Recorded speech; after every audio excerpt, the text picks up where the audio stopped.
And now to a Local 10 investigation uncovering apparently Shill candidates that may have skewed results in at least 2 races. But if they are plants, who is behind them? Local 10 News reporter Glenna Milberg followed the money trail and is live with what she found. Glenna.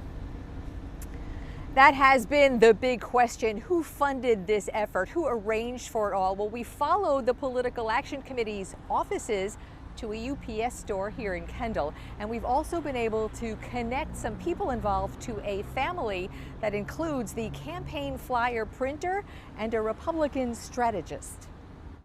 One pretended to us he was someone else. Did he want to be a state senator? I couldn't answer that either. Another insisted to us his dream was to run for state senate. You're standing behind the fact that you're a viable candidate. Right. That nobody put you up to this. No.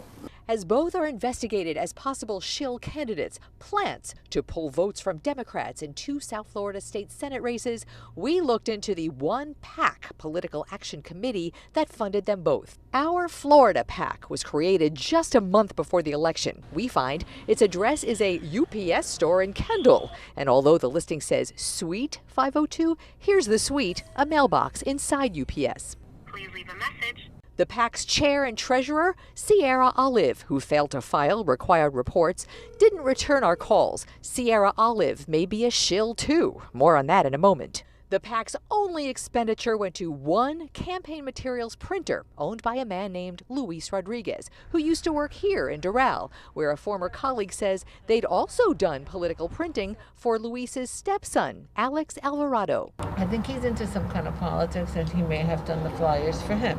Alex Alvarado. Yes. Alvarado is a Republican strategist, and we find a $1,000 donor to the Republican in one of the Senate races in question, who won by 34 votes.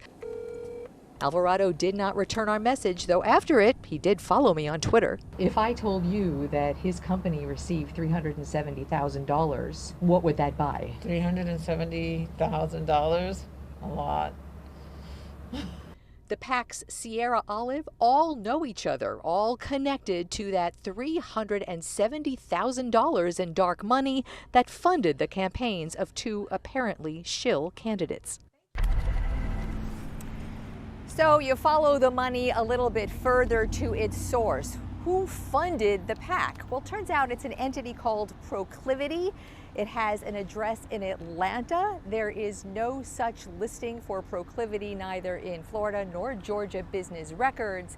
And the Proclivity address in Atlanta is a UPS box. I'm Glenna Milberg, live in Kendall tonight, Local 10 News.